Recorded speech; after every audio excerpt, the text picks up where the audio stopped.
The Rinchi to Anchi, telling with Adami Mesrimia, Natal Nasangago, no in Bala Talada, Shuizagang with a ga, or Jajamia Chiparamia.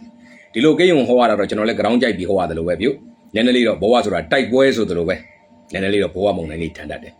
Though the Pagaji and the Diluchin Hoa to Ayabu gone. Ludia Boma, Yaruto in a decay, a look in a decay. Take on Tatwine and decay, out song Puja and decay, a techaro, Janet. Go for Malamuti, go back up, Pine by and Jajana Bibi, Lone and Grisa Murima, Almum, a Chiji Yara Bido. Mayimi Amasumo Dwaloke, and a song shown in Amu, Chima Dabari. Taja, the name without Messimia, Dirokala Muma, Chumaso in Pubido, Namasoda, Memaso in Le Mebido, Lomaso, Lo, Yamaso, ya, no? I do the piano, a piano only at this and a long county. Leji Logan a bido, Twabido, now look me lower Malase Guni, Lochalido, Tolido, Downlido. Ain't the Niate, a seat in the Chinity. Oh, a wimpy banner sandwich chased it, Longamuri, Kayido below me, Longamuri. But why a piano only a choke with Kesari, a long county, ain't Saunia hanging Alonia, Ania Kesa, Kayido like the Ubos on Kesa, so you dan genuine, look well at Kesari, Josa the Netching, Chibare, Matemba Penne, Pina Isaya, Tenansaya. Niro phone on a patate, a quay on board. Olugenera pony yard, the Algani phony less on bed, Tamulugenera pony when I do so Ramulati game Malabi Wada Pare. Carain, a chain do it dead. Yan now shall pull Miada or the rebuke. Get I don't telling without the mace to do ye. Loni todo the name with Loa like Karama, Jaibiro, go a swan asaro, Piame, Gano, Yalawabi. The little game Yuma, Gahin upon Muyabo, swing, and Niao, Chetuia, Kayano, Miamia, Pado. Away as I don't sound go up to be always and over. Young on busy, long and on busy, we go. Onion a little Pubido, onion little Yaibo Bido Suda. Beneche Yamu, Benekaya Mogu, Gria and Yai, Pien Yai, Iron Yai, saying Yai, your Yai Nebido. The low game Yoma. Go to a gang on license, the men number to Gananiga, taken a tongue and chip out of come here. I don't in a much another gun by women. A young was easy got it that man. A change a very nice gown. Penny gown, so taken and tongue and a good gang, Joe Pivali. Then without you make sure they got Ganya upon Boyashi able, so yin. A dog the mew, get cow sweat dog, Nanny dog, no, Moinga dog, Mondi dog, no, Chowdy dog, Quiet dog, Saber dog, knock at a dog, a dog the mew, Yaso Yama Lubi Sudawa, a Yegisa, Gigi Mama Shida, name Muribo, Yegi the Kesa Shida, so name Murima, a dog the mew, Lupido, get Andali, Yashin and Yabazi, Mason Arlo. Ganyan Waria, don't get long, I go only Jopano Moon and Jabazia. But the Remahata Anji by the Tenilla that me may swim ya to a town as sang no in Balatalada, Shu is a gang with a ga, or Jajamia Pibari. Come here. The low game you, Hoada, Asada Ayaya, the word of I know, say either Diabia. Get some what the word our navy, Yadu, the word do navy, or ain't Saunia hanging Sally season, the word our navy. We Gisa, a young case, that what our navy. Janet got a sabi Joda Jara, no, Arado. Dilo Dilo, DJ Liali, can soon a cow, Kuni the Sakum Magu Jaga La Lipinido. You are cow Malolo, so Malolo, she to a Malolo, now so a Malolo, a look by Cello, a look at Troya Malolo, de Mamanagino, Naraponi do when Kamla, the Lation do when Kamla, Damilido, shit that day. Go right down Matemajama, Yemias or so you no make Swado, Gizado, no. Ain't down bed to meet Hazuru Ale. Ha, to the garden as a many of your milk to move a last ride off. Penny, that. Good. I don't say, count alien. Judah in a chain, Shima counted a gowling, Machagin, go you a jetty, Almine, a deep wet, Chajana Lala Baba, Kanzara, my baby. I don't DJ Lima or say, Quapizia lady, say, show to a lady. Shini Ome. Doka and the Piatan Gigi Mamma Hope, met, Seven Chandon of you are, saying of Jelly that day, say they show to a Zabia Sama, say ma. Jama ticket at a lily, the of you are a chain. So what a machine of Shima counted a count, man. Who the been teaching a long under the 2 down now? Go boy, a Yiki, you a Jedio, a cheater, a Sabuda, foundation charity, who pillow than a chain, Muya Lua Janari, Suit Bido, long and 2 down now, a cheap terra mudi pillow than a chain. Jam can be a Julia than that day. Tenzia she left by men and a temple. Pesani by the Chinga, so young below long and 2 down, a South Hanga, near Tangin Gesa season amuri, below Temare, no? Okay, I don't. Majagan Gaunoma, DJ Lima, Ubaga, Yeni Mun and Yashida Yunga. Dela da Midriga, Telogan Yuma, Kay Abamo Yabo, so in Nino Yauno, Kayano, Mia Pado, with Satum Sonigo, up to Pido with Anova. Young on PC long and on PC, we go start a little. ကဲစားလေးတစ်စုံလောက်ကိုပေါ့ဗျာလက်ကင်မော်ထွားလေးနဲ့ထုတ်ပြီးတော့စားတော်လေးနဲ့တို့ပြီးထုပြီးဆူတောက်ဘယ်နဲ့ချက်ထုအမှလည်းမင်းအနေနဲ့ပြင်းတိုင်းထုအားတိုင်းထုဘာလို့အမှမသိထုနေနော်အဲ့ဒါပျော်လဲထုနေဒီချိန်မျိုးမှာကိုယ့်အတွက်ကံကောင်းလက်ရွှင်စေမဲ့နံပါတ်တွေကဏ္ဍတွေက1ကဏ္ဍ4ကဏ္ဍအိမ်နံပါတ်ခြံနံပါတ်ကားနံပါတ်တွေရွေးမယ်ဟာအယောင်းဝယ်စေးစကားတွေတတ်မှတ်မယ်အချင်းချင်းနာယီဒီနေ့တွေရွေးမယ်ဆိုရင်1ကဏ္ဍ4ကဏ္ဍတွေကကိုယ့်အတွက်ကံကောင်းလက်ရွှင်စေပါလိမ့်မယ်ကတဲ့နာသားသမီးတွေကကံရဲ့အပမိုးရဖို့ဆိုရင်စီလူဒန်းတဲ့ကုသိုလ်လေးပြုလို့ရအောင်တနိုင်တစ်ပိုင်းပေါ့ဗျာကိုယ်တန်းနဲ့ကိုစီလေးငါးကြသားတန်းနိုင်တန်းနိုင်တပိတ်တာတန်းနိုင်တန်းနိုင်ပိတ်တာတသိမ့်မဲ့တန်းနိုင်တန်းနိုင်စီနဲ့ပတ်သက်တဲ့အလှူဒါနကုသိုလ်ကောင်းမှုပြုပါအထူးသဖြင့်ဒီနေ့အရေးကြီးကိစ္စရှိတယ်ဆိုတဲ့နေ့မျိုးကြရင်အဲ့ဒီစီလှူဒန်းတဲ့ကုသိုလ်လေးပြုပြီးတော့ကံရဲ့အပံပိုးရရှိကြပါစေခင်ဗျာကဲမိတ်ဆွေအားလုံးကံဉဏ်ဝရိယ3ချက်လုံးအားကောင်းအောင်လဲကြိုးပမ်းတော်မူနိုင်ကြပါစေအစင်လာတအားကြီးပါတော့အင်္ဂါသားသမီးမိတ်ဆွေများအတွက်2025ခုနိုဝင်ဘာလတလတာရွှေစကားငွေစကားဟောကြားခြင်းများဖြစ်ပါတယ်ခင်ဗျာဒီလိုဂိမ်းမျိုးကိုဟောရတာတော်တော်ဝမ်းသာမိတယ်မကြေပွဲတွေနှောရမယ့်အချိန်မကြေပွဲတွေအောင်မြင်မယ့်အချိန်ကြကိုပေဖြစ်တုန်းကခံရရသမျှအခုတူဖြစ်တဲ့အလှည့်ကိုရောက်ပြီးအင်္ဂါသားသမီးတို့ရေဒါကြောင့်ရှေ့မှာဘာတွေအစမပြေဖြစ်ခဲ့တာရှိသလဲရည်ရွယ်ချက်တွေတိုးလို့တလန့်ဖြစ်ခဲ့တယ်အလုပ်တွေရပ်ထားခဲ့တယ်ဆိုတာမျိုးတွေရှိခဲ့ရင်ဒီချိန်မှာပြန်စဖို့အလွန်ကောင်းပါပြီခက်ခဲတဲ့ငေါ့ကြံ့ကြာပိတ်ဆို့နေတဲ့ကိစ္စတွေပြန်ပြီးအစဉ်ပြေချောမွေ့တတ်တယ်ကွဲကွာနေတဲ့ဆွေမျိုးမိတ်ဆွေလှုပ်ဖို့ကံမတီနဲ့ပြန်လဲဆုံးစီရတတ်တယ်ဆုံးပြီလို့အောင်းမိတဲ့ငွေတွေပစ္စည်းတွေပြန်ဝင်လာတတ်တယ်မုံလှပါတယ်ဆိုတဲ့သူတွေကတော့ပြန်ပြီးပြုံးပြလာမယ်ကိမခေါ်ခြင်းမပြောခြင်းပါဘူးဆိုတဲ့သူတွေကတော့အမလီခေါ်ခြင်းလာကြီးရဲ့ပြောခြင်းလာကြီးရဲ့ဖြစ်လာမယ်ကိမျို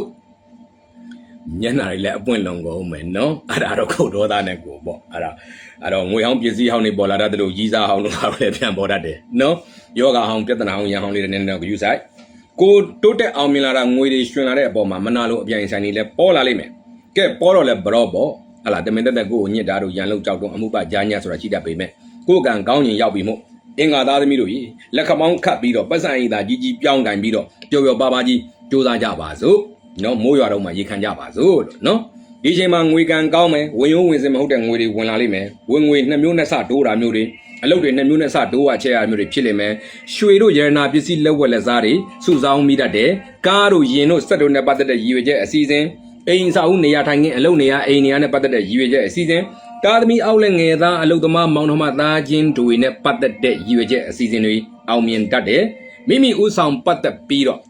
့အလူမင်္ဂလာပွဲလန်းတဲ့ပင်များပြုလုပ်ရတဲ့ဂိမ်းမျိုးလည်းဖြစ်ပါတယ်ဗျာစာချုပ်စာတမ်းစင်းစရာကိစ္စလေးနည်းနည်းသတိထားလမ်းမှာခရီးဖက်နာတော့တွိုင်းလိုက်ငွေပြောက်ပစ္စည်းပြောက်ဖုံးပြောက်အဲ့ဒါလေးတော့သတိထားအင်္ဂါသားသမီးတွေကဒီလိုကာလမျိုးမှာကံရဲ့အပမိုးရဖို့ဆိုရင်မိကိုရအောင်တို့အဖြူရအောင်တို့ငွေရအောင်တို့များများပါတော့အဝတ်အစားသုံးဆောင်တွေကိုအားပြုပြီးတော့ဝတ်ဆင်သုံးစွဲပါရောင်းကုန်ပစ္စည်းလုပ်ငန်းသုံးပစ္စည်းတွေကိုကျက်တုံဦးလေးတော့ဖြူနေပြကျက်တုံဦးဆိုတာလေးနဲ့တို့ခောက်ပြီးတော့ဆူတောင်းဒီကာလမှာကိုယ့်အတွက်ကံကောင်းလက်ရွှင်စေမယ့်နံပါတ်တွေကဏ္ဍတွေက1ကဏ္ဍ9ကဏ္ဍအိမ်နံပါတ်ခြံနံပါတ်ကားနံပါတ်တွေရွေးမယ်အယောင်းဝယ်ကိန်းကဏ္ဍဈေးကဏ္ဍဈေးစကားတွေတတ်မှတ်မယ်အချိန်ကျဘယ်နေ့ဘယ်နာရီကောင်းလဲဆိုရင်အင်္ဂါသားသမီးများအတွက်1ကဏ္ဍ9ကဏ္ဍတွေကကိုယ့်အတွက်ကံကောင်းလက်ရွှင်စေပါလိမ့်မယ်အင်္ဂါသားသမီးတွေကဒီလိုကိန်းမျိုးမှာကံရဲ့အပံမိုးရဖို့ဆိုရင်ခလေးတွေကိုမုံငွေကျွေးပါခလေးတွေပျော်သွားအောင်မုံငွေကျွေးအဲ့တော့ကိုနားမှာကလေးတွေတယုံယုံပျော်နေကြရင်ကိုမှလည်းအယောင်းဝယ်တွေကောင်းလုပ်ငန်းတွေအောင်မြင်လက်တွေရွှင်ဖြစ်နေလိမ့်မယ်။နောက်ကိုဝင်ဆောင်အမျိုးသမီးတွေမိဖွားကာစကလေးတွေနဲ့ပတ်သက်လို့လဲတတ်နိုင်သမျှလေးကုသိုလ်ကောင်းမှုတွေလုပ်ပေးပါ။ကိုဝင်ဆောင်အမျိုးသမီးတွေမိဖွားကာစကလေးတွေမှာလိုအပ်တဲ့အသုံးဆောင်တို့အဝတ်အထည်တို့ဆေးဝါးတို့စသဖြင့်ပေါ့နော်။ကိုနာပါဝင်ညမှာရှိလဲအားဒါလေးကုသိုလ်ကောင်းမှုလုပ်ကိုနာလက်တကမ်းမရှိလဲဟိုဆေးုံဆေးကန်းနေသွားလိုက်အမလီပတ်ကြီးတကားကနဲ့တွေ့လိမ့်မယ်တချို့ခင်ဗျာဒီဆေးလေးတစ်မျိုးအတွက်ရင်တမမဖြစ်နေရတာလေးတွေကုန်ကြစေးလေးတွေမတတ်နိုင်လို့ကိုတတ်နိုင်တဲ့လောက်လေးထောက်ပံ့ပေးကမ်းလိုက်ပါကိုညီလိုက်ပါနော်ပံ့ပိုးလိုက်ပါကိုဝင်ဆောင်မျိုးသမီးတွေကိုကိုအိမ်ကိုမိသားစုထဲမှာကိုဆွေမျိုးရင်းမိတ်ဆွေရင်းထဲမှာကိုဝင်ဆောင်တဲ့နမိတ်သားသမီးရနာဖွားမြင်တဲ့နမိတ်ကြုံရင်တော့ထလာကပေတော့အင်္ဂါသားသမီးတို့ရေအဲ့ဒီနမိတ်ကကိုအတွက်အထူးကံကောင်းပါတယ်လို့ကဲအဲ့တော့အင်္ဂါသားသမီးတွေကကလေးတွေပျော်သွားအောင်ကုသိုလ်ကောင်းမှုလုပ်အထူးသဖြင့်အရေးကြီးကိစ္စရှိတဲ့နေမျိုးမှာအဲ့လိုကလေးတွေကိုမုံလေးကိုအောင်တနိုင်တစ်ပိုင်းတတ်နိုင်တဲ့လောက်လေးကျွေးတဲ့ကုသိုလ်လေးကျုပ်ပြီးတော့ကံရဲ့အပံပိုးရရှိကြပါစေမိတ်ဆွေအားလုံးကံဉဏ်ဝရိယ3ချက်လုံးအားကောင်းအောင်လဲကြိုးပမ်းတော်မူနိုင်ကြပါစေခင်ဗျာယရနာထုတ်တွေနဲ့မြူးမဲ့မဟာဗုဒ္ဓတို့အတွက်2025ခုနိုဝင်ဘာလတလတာရွှေစကားငွေစကားဟောကြားချက်များဖြစ်ပါတယ်ခင်ဗျာဒီလိုကိန်းမျိုးကိုဟောရတာတော်တော်လေးတော့စိတ်ချမ်းသာမိပါတယ် ဇနကမင်းသားတင်မောပြက်ဒုက္ခရောက်တဲ့အချိန်မှာမဏိမေခလာပေါ်လာသလိုမျိုးပုတ်လူသားသမီးတို့ရေဘာအခက်ခဲရှိတယ်လဲငွေအခက်ခဲလားအလုပ်အခက်ခဲလားပညာရေးလားနိုင်ငံခြားကိစ္စလားကို့မှာကြုံနေတဲ့အခက်ခဲကိုကုညီပံ့ပိုးမဲ့သူတွေပေါ်လာတတ်တယ်ဒီအခက်ခဲအကြက်တဲ့ကနေလွတ်မြောက်ကြောင်းထွက်ပေါက်တွေပေါ်လာတတ်တယ်ရှေးစရာကြီးတွေကတော့တရားမကိန်းဆိုင်ခြင်းနဲ့တရားမင်းကလည်းဟာချက်လောင်းဆိုပြီးတော့မမဟုတ်ပေါ့ဗျာကိုယ့်ဘက်ကလည်းတရားမခြင်းအောင်တော့ကုသိုလ်ကောင်းမှုလေးတွေဘာသာရေးအဋ္ဌံကိစ္စလေးတွေတော့လုပ်เสียရှိတာလုပ်အခုကျွန်တော်ပေးမဲ့ရေတာလေးလည်းတေချာလုပ်ပေါ့နော်မိတ်ဆွေကောင်းဆရာကောင်းတွေလည်းတွေးတတ်တယ်ဘာသာရေးနဲ့ပတ်သက်တဲ့ရည်ရွယ်ချက်တွေပညာရေးနဲ့ပတ်သက်တဲ့ရည်ရွယ်ချက်တွေအောင်မြင်တတ်တယ်ကောင်းသောခရီးဘုရားမှုခရီးအကျိုးထူးမဲ့ခရီးတွေသွားရတတ်မိမိဦးဆောင်ပတ်သက်ပြီးတော့အလူမင်္ဂလာပွဲလမ်းတဲ့ပင်တွေလောက်ရတတ်ဝင်ရိုးဝင်စင်မဟုတ်တဲ့ငွေတွေပစ္စည်းတွေဝင်လာတတ်လက်ဆောင်ရတာဟာကြော့တာလက်ဆောင်ပေးတာစသဖြင့်နော်ချီးမြှင့်တာကားနဲ့ပတ်သက်တဲ့ကားတို့ရင်တို့စက်တို့ဆိုင်ကယ်တို့နဲ့ပတ်သက်တဲ့ရည်ရွယ်ချက်အစီအစဉ်တွေဆိုင်ကန်းတို့မြေကွက်တို့ဖုန်းတို့နဲ့ပတ်သက်တဲ့ရည်ရွယ်ချက်အစီအစဉ်တွေလည်းအောင်မြင်တတ်တယ်တခုရှိတာကဒီလိုကိန်းမျိုးမှာကိုယ့်အကံကတအားကောင်းပြီးတော့ဆွေမျိုးရင်းမိတ်ဆွေရင်းလှုပ်ဖို့ဂိုင်းဘက်တို့တော့ဥပင်သောကလေးကြီးမားတတ်တယ်ပေါ့နော်ဖွားဟဲ့လူရင်းတွေကအမှုကင်းတို့စေယုံစေကန်းတို့နာရေးတို့ဒါမျိုးတွေလာပြီးနှွှဲရတတ်တယ်အဲ့တော့ကိုယ့်အတွက်တော့ကောင်းပါတယ်နော်အဲဒီဆွေမျိုးမိတ်ဆွေတို့တော့ဥပင်သောကလေးများရတတ်တယ်အထူးသဖြင့်ဆွေမျိုးကဒဇိမ့်လုံးဖြစ်ပြီးတော့အဲ့ဒဇိမ့်တွေကဆွေမျိုးလို့ကိုယ့်အတွက်အကျိုးထူတတ်တဲ့ကိန်းမျိုးဖြစ်ပါတယ်ဗျဒီလိုကိန်းမျိုးမှာကောင်းတာပဲဖြစ်ဖြစ်ဆိုးတာပဲဖြစ်ဖြစ်နှစ်ကြိမ်နှစ်ခါနှစ်မျိုးနဲ့ဆက်နေတဲ့လုံနေရတတ်တယ်ဟဲ့အကျွေးသွားတောင်းမလားနှစ်ကြိမ်တောင်းရတတ်တယ်ပတ်စံသွားချီမလားနှစ်ကြိမ်ချီရတတ်တယ်လူကြီးနဲ့သွားတွေ့တဲ့ကိစ္စရှောက်လွှတ်တဲ့ကိစ္စနှစ်ကြိမ်ကြိုးစားရဆိုတာမျိုးတော့ဖြစ်တတ်တယ်ကဲမိတို့ပင်ဆိုစီကမှုကံကြမ္မာရွှေမုံငွေမိုးရွာတဲ့အခိုက်မှာတော်လူသားသမီးများရေအရမီကြိုးစားပြီးတော့ထီပေါက်မဲပေါက်စုရယာဒူးတိုးတို့ကန်ထူးမဲ့အခြေအနေတော့ပေးနေပါပြီကိုယ့်ဘက်ကအရမီကြိုးစားပါစို့တော်လူသားသမီးတွေဒီလိုကိန်းမျိုးမှာကံရင်အပံမိုးရဖို့ဆိုရင်နီညိုရောင်ရွှေရောင်များပါတော့အဝတ်အစားသုံးဆောင်တွေကိုအားပြုပြီးတော့ဝတ်ဆင်သုံးစွဲပါရောင်းကုန်ပစ္စည်းလုပ်ငန်းသုံးပစ္စည်းတွေကိုဆန်ထုတ်လေးတစ်ထုတ်ကဲဆန်လေးလက်တစ်ဆုပ်လောက်ကိုလက်ကင်မော်ထားလေးနဲ့ထုတ်ပြီးတော့အဲ့ဆန်ထုတ်လေးနဲ့တို့ပြီးထုတ်ပြီးဆူတော့ဘယ်နဲ့ချက်ဘယ်နဲ့ခောက်ရမလို့မမင်းနဲ့ပြင်းရင်ထုနေအားရင်ထုနေနော်စိတ်ညစ်လက်ထုပျော်လက်ထုအားလားရောင်းမပန်းပွင့်မှုတက်ဆင်ပြီးသားဖြစ်နေလိမ့်မယ်ဒီလိုကိန်းမျိုးမှာကိုယ့်အတွက်ကံကောင်းလိုက်ရွှင်စေမဲ့နံပါတ်တွေကဏ္ဍတွေက6ကဏ္ဍ9ကဏ္ဍတွေဖြစ်ပါတယ်အိမ်နံပါတ်6နံပါတ်9နံပါတ်တွေရွေးမယ်အယောင်ဝယ်ဈေးစကားတွေတတ်မှတ်မယ်အချိန်ချက်နာရီတွေရက်တွေရွေးမယ်ဆိုရင်6ကဏ္ဍ9ကဏ္ဍတွေကကိုယ့်အတွက်ကဲကံစအကျိုးပေးအားကောင်းပါလိမ့်မယ်ဗျဘုလူသားသမီးတွေကကံရဲ့အပမိုးရဖို့ဆိုရင်ငွေ9ကဏ္ဍလှူဒါန်းတဲ့ကုသိုလ်ကောင်းမှုတွေလုပ်ပါကိုလည်းအလင်းတင်လို့လည်းလှူနေလို့ရတယ်လို့အထူးသဖြင့်အရေးကြီးကိစ္စရှိတယ်ဟေ့ဆိုတဲ့နေမျိုးကြရင်ငွေ9ကဏ္ဍလူကြီးမိဘဆရာသမားလူလိုလည်းရတာပေါ့နော်ဒါကြီးအကုန်ကြများမှကြောက်ရင်လည်းကိုယ့်အိမ်ကလူကိုပြန်လှူပေါ့နော်မဇီယိုနီကပြောလို့ယောက်ျားရေရော့နင့်ငါငွေ9ကဏ္ဍလှူတာတို့မိန်းမရေနင့်ငါငွေ9ကဏ္ဍနဲ့လှူတယ်နော်ပိတ်ချင်းပိတ်ကိုရတဲ့ပိတ်ပေါ့ဘလို့ဖြစ်ဖြစ်ဘသူပဲဖြစ်ဖြစ်ငွေ9ကဏ္ဍဆိုတော့900ပဲဖြစ်ဖြစ်9000ပဲဖြစ်ဖြစ်9000ပဲဖြစ်ဖြစ်3500ပဲဖြစ်ဖြစ်ကဲငွေက9ကဏ္ဍလှူတဲ့ကုသိုလ်လေးပြုတ်ပြီးတော့ပုရုသားသမီးများအရေးအကြောင်းကြီးငယ်ရှိတယ်အခါဒီမှာကံရဲ့အပံမိုးရရှိကြပါစေမိတ်ဆွေအားလုံးလည်းပဲကံဉဏ်ဝရိယ3ချက်လုံးအားကောင်းအောင်ဂျိုးပန်းတော်မူနိုင်ကြပါစေခင်ဗျာတရဏထေးမဲ့ကြာသာပရိသသမီးမိတ်ဆွေများအတွက်2025ခုနိုဝင်ဘာလတလတာရွှေစကားငွေစကားဟောကြားချက်များဖြစ်ပါတယ်ခင်ဗျာဒီလိုကိန်းမျိုးကိုဟောရတာတော့အားရစရာပါပဲကံကကိုယ့်ဘက်ကပါနေပြီစာမေးပွဲအောင်ပေးခြင်းနေပြီကံတရားကိုယ့်ဘက်ကဖြေတော့ဖြေရမှာပေါ့ကြိုးစားမှာပေါ့နော်အဲ့တော့ခါတိုင်းကာလတွေတဲ့နည်းနည်းလေးတော့ပိုးပြီးပင်ပန်းမယ်ပိုးပြီးကြိုးစားရလိမ့်မယ်သို့တော်လဲပင်ပန်းကြိုးစားနတ်မချင်းဖြစ်ပါတယ်အောင်မြင်ခြင်းကံတကားတွေဟာကိုယ့်ရှေ့မှာပွင့်ငင်ကလေးကိုအားလေးနဲ့ထက်တွန်းလိုက်တာနဲ့အဲ့ဒီအောင်မြင်ခြင်းကံတကားတွေပွင့်သွားမှာပါကဲဒါကြောင့်ကြာသာဝိသားမိတ်ဆွေများဘာတွေစိတ်ကူးထားတယ်လဲဘာတွေရည်ရွယ်ထားတယ်လဲဘာတွေဖြစ်ချင်တယ်လဲဒီအချိန်မှာငွေအားလူအားအကြံအားသုံးပြီးတော့စူးစမ်းတဲ့နဲ့လုပ်ငန်းအသစ်ထူထောင်တာတို့လက်ရှိလုပ်ငန်းကိုတိုးမှချက်မှအချိန်မြင့်မှတို့ကောင်းတယ်အပြိုင်အဆိုင်အကျိတ်နဲ့စူးစမ်းရမယ်ကိစ္စတွေလုပ်ငန်းပြိုင်ဆိုင်ပြိုင်ဈေးကွက်ပြိုင်ကဲသားသမီးပြိုင်နော်ကားပြိုင်ကိစ္စတွေစူးစမ်းမလားအပြိုင်ဆိုင်ကိစ္စတွေလည်းကောင်းတယ်ပြည်တွင်းပြည်ပခရီးကောင်းတွေကြုံရတတ်တယ်ကိုစီကိုလည်းတရင်ကောင်းဧည့်သည်ကောင်းတွေရောက်လာတတ်တယ်ကိုလည်းကောင်းသောခရီးတွေတွားရတတ်တယ်သားသမီးအောက်လက်ငယ်သားအလုပ်သမားညီကိုမောင်နှမတွေနဲ့ပတ်သက်တဲ့ဝမ်းသာစရာတွေလည်းကြုံရကြရတတ်တယ်ကဲဒါကြောင့်စူးစမ်းကြိုပင်မကြိုနတ်မချင်းဖြစ်ပါတော့ကြောင့်ကြာသပတေးသားသမီးတို့ရေလုံကြီးသားတိုတိုတင်းတင်းဝက်လောရရင်လည်းကြောင်းမှကြိုက်ပြီးတော့ကဲအာဘာတရစူးစမ်းရအောင်အစွမ်းပြရမယ်အချိန်တော့ရောက်ပါပြီလို့ဗေဒင်ဆရာပြောလိုက်ဟာကြအောင်ဆိုပြီးတော့မဖြစ်ဘူးပေါ့နော်အဲ့တော့ကြာသပတေးသားသမီးတွေကကံရဲ့အပမိုးရဖို့ဆိုရင်အပြာရောင်တို့ဖက်ဖူးစိမ်းရောင်တို့များပါတော့အဝတ်အစားသုံးဆောင်တွေကိုအားပြုပြီးတော့ဝတ်ဆင်သုံးသွဲပါ ရောင်းကုန်ပစ္စည်းလုပ်ငန်းသုံးပစ္စည်းတွေကိုတံပရာသီးလေးတစ်လုံးနဲ့တို့ပြီးခောက်ပြီးဆုတောင်းလက်ချိုးကတံပရာသီးအစ်စ်ကရှားတယ်တံပယိုသီးဆိုတာကိုရလားတဲ့ကဲတံပရာသီးဖြစ်တံပယိုသီးဖြစ်တံပယောသီးဖြစ်နော်အဲ့တံပရာဆိုတဲ့ဥစ္စာနဲ့ခောက်ရင်ပြီးတာပါပဲသတိရတိုင်းခောက်ပြင်းတိုင်းခောက်အားတိုင်းခောက်ပြောလဲခောက်စိတ်ညစ်လဲခောက်နေပြီးတော့နော်အဲ့ဒါဘေးကယောက်ျားကြီးလဲသွားခောက်မယုံမဲ့ဈေးအောင်နေနဲ့နော်သူကရောက်ထွက်သွားအောင်မယ်ဟောဒီကာလအတွင်းမှာကြာရွေးသားသမီးတွေတဲ့ကံကောင်းလက်ရှင်စီမဲ့နံပါတ်တွေကဏ္ဍတွေကတစ်ကဏ္ဍခွန်ကဏ္ဍတွေဖြစ်ပါတယ်အိမ်နံပါတ်ခြံနံပါတ်ကားနံပါတ်တွေရွေးမယ်အခန်းနံပါတ်တွေရွေးမယ်အယောင်းဝယ်ဈေးစကားတွေသတ်မှတ်မယ်အချိန်ချက်နာရီတွေရွေးမယ်ဘာညာဆိုရင်တစ်ကဏ္ဍခွန်ကဏ္ဍတွေကကိုယ့်အတွက်ကံကောင်းလက်ရှင်စီပါလိမ့်မယ်ခင်ဗျာကြာရွေးသားသမီးမိတ်ဆွေတွေကကံရဲ့အပမိုးရဖို့ဆိုရင်ဖြော်ရည်အေးတစ်မျိုးမျိုးလှူဒန်းတဲ့ကုသိုလ်ပြုပါမြတ်စွာဘုရားမှာပဲလူအပေါင်းအသင်းမိတ်ဆွေတွေကိုပဲဒါနပြုနော်အဲ့တော့နေ့စဉ်ရက်ဆက်သဘောမျိုးလှူနေလို့လည်းရတယ်အထူးသဖြင့်ကတော့ဒီနေ့အရေးကြီးကိစ္စတွေလုပ်ငန်းတွေရှိတယ်ဟေ့ဆိုတဲ့နေမျိုးကြရင်ဒါလေးတတိယလှူပြီးဆူတောင်းမှာပေါ့နော်ကဲအဲ့ဒီကုသိုလ်လေးပြုပြီးတော့ကြာပရိသသမီးများကံရဲ့အပါမိုးရရှိကြပါစေမိတ်ဆွေအားလုံးလည်းပဲကံဉာဏ်ဝရိယ၃ချက်လုံးအားကောင်းအောင်ကြိုးပမ်းတော်မူနိုင်ကြပါစေခင်ဗျာတော့စိန်ရွှေကြောက်ရတနာတွေကိုဇေတောက်ခါကစားမဲ့တောက်ကြသားသမီးမိတ်ဆွေများအတွက်2025ခုနိုဝင်ဘာလတလတာရွှေစကားငွေစကားဟောကြားခြင်းများဖြစ်ပါတယ်ခင်ဗျာဒီလိုကိန်းမျိုးဟောရတာတော်တော်ဝမ်းသာစိတ်ချမ်းသာမိပါတယ်လူတယောက်ရဲ့ဘဝမှာယာရုတိုးတယ်လို့အခြေအနေအဆင့်တန်းတွေမြင့်တက်သွားတယ်လို့လုပ်ငန်းတွေတိုးနိုင်ချက်နိုင်တယ်အိမ်အငှားလေးကနေအိမ်ပိုင်ဖြစ်သွားပြီကားအစုပ်ကလေးကနေကားအကောင်လေးဖြစ်သွားပြီဝင်ငွေလာသားတွေတိုးတယ်ဆိုတာမျိုးတွေကဒီလိုကိန်းမျိုးမှလာပြီးကြုံရတတ်ပါတယ